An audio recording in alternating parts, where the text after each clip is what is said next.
No doubt, no doubt, no doubt. Word up. Oh, baby. Session 3, deadlift warm up. This is for Meso 2. First one is cat camels. On hands and knees, my knees are directly onto my hips, my hands are directly onto my shoulders. The first thing is to put all of my spine into extension. I do this by pushing belly button to floor and arching my lower back, lifting my rib cage as much as I can and chin up.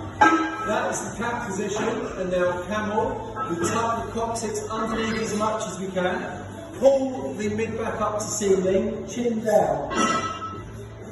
And for 60 seconds you fluidly move between these two positions. After that, we're going to loosen the lower back off by going knees side to side. So we hip, heels near the bum, hands out to the side and hands stay planted. I'm letting my outside foot stack on my inside foot and don't let my knees gap. Just let the knees be heavy, ready to force this movement. And 45 seconds fluidly roll from side to side. After that, we are happy baby. So this is mobility for the hamstrings, dynamic mobility for the hamstrings. Always feel a little bit silly doing this. So point yourself at a wall when you're doing it, for 15 seconds. I'm going hands inside knees and hold on to toes.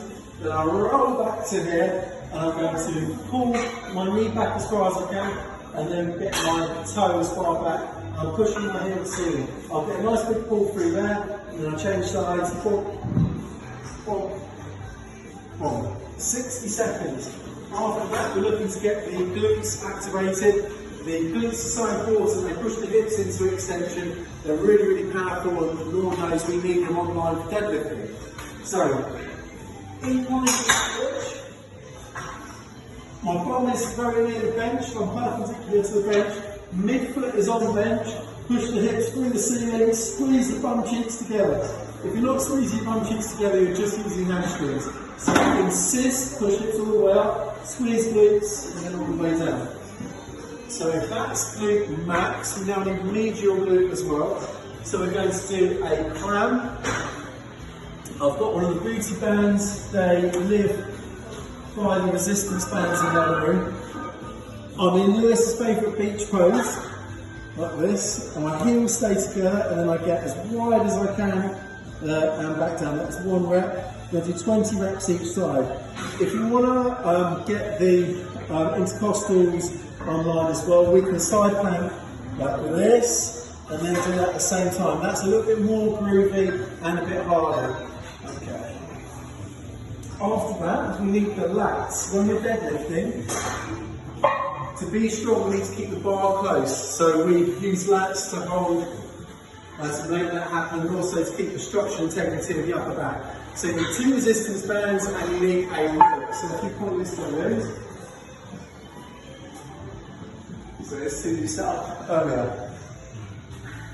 Step it back. What I'm looking to do here is not bend at the elbow, shoulders stay depressed and retracted. So down and back, and I'll pull all the way back here until hands are past hips, and the scapula retracted, and my lats are really working hard. Here we come. Elbows just behind the shoulders, then all the way back down. Actually, these bands are pretty strong, so maybe that would be okay using just one band there. But like with everything we do, we progressively overload it. And now you are ready to deadlift your cotton socks off. Right, we're going to hip hinge. The hips go straight back. Grab onto the kettlebell. I want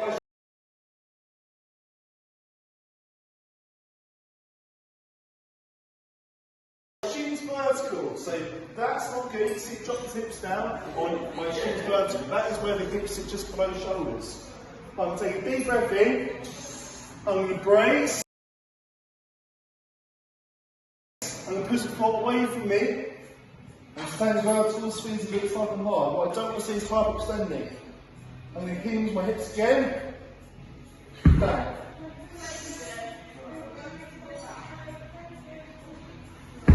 That's your kettlebell deadlift. Curl. First thing you want is the back and the bend of your knee flush with the seat here. The adjustment is here so that happens, exact same as an leg extension. Second thing, Achilles. I want my pad here, so it's just above my Achilles. Third adjustment is the range of motion, which I want this at number 3. Just over here. Number 3. This time on top of my quads, solid. But pushing it in, toes slightly out. Big breath in, I'm pulling heels all the way into my bum. I'm dragging up slow. Inhaling as that's happening. Get a full stretch in the hamstrings. And release off. That's your hamstring curl. Extension. First adjustment, or the only adjustment, is this pin here. We want it so the crease of our hip goes slightly over the front there without a bend in the knee. So feet up on this plate at the back. My Achilles is pushed into the pads. No bend at the knee. I'm going to fold forwards. I'm saluting with both hands. And then I don't think about pulling my shoulders up. Think about pushing my hips down. I don't need to hyperextend. I just get my shoulders in line with hips, in line with feet. Squeeze glutes.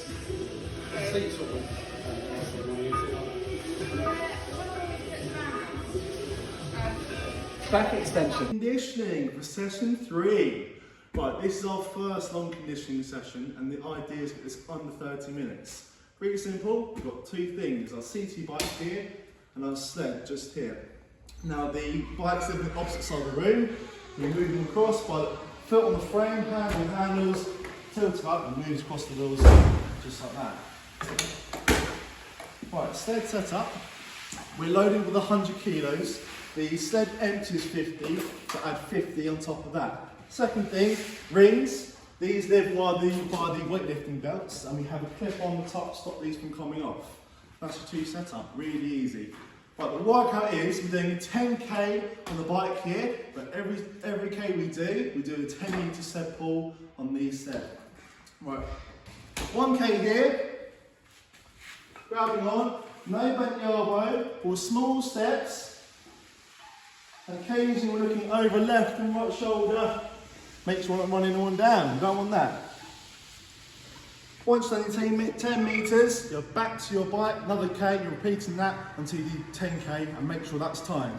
Let's get it under 30 minutes, nice and strong. Stretches for session 3. The first thing is for our lower back. It's just called a forward slump. Sit on the edge of a bench. Have a decent bend at your knees. If they're too straight, you'll feel it in your hamstrings, which is no bad thing, but specifically we're trying to get the lower back. So just fold, be lazy with the back, and I'm reaching as far away and to the floor as I can. And believe it or not, that is as far as I can go. 30 seconds as a minimum for all of these stretches. After that, we're going to get into our hamstrings.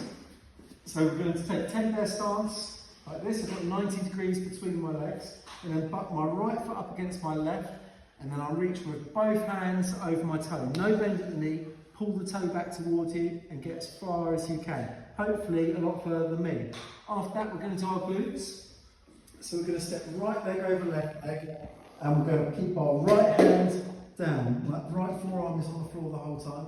Grab the outside of your right knee with your left hand and crank round. Let the hips turn, and if you feel this in your back, that's no problem at all, but hopefully in the glutes as well. 30 seconds each side. After that, we're into hip flexors. So if you grab one of the foam blocks, and we're just looking for 90 degrees everywhere. So I've got my knee directly under my hip, 90-degree flexion at the front knee, front toe is pointing forward. Push the hips forward without arching your lower back too much, and pull your shoulders backwards. Should get a big pull through there. Last thing, we're into the calves, and we're going to go, if you come out here, Lou, sorry, heel up, and then I want you to push your hips as far forward as you can. You should get a dirty, great big stretch in the back of those calves. And after that, you are done. Yeah.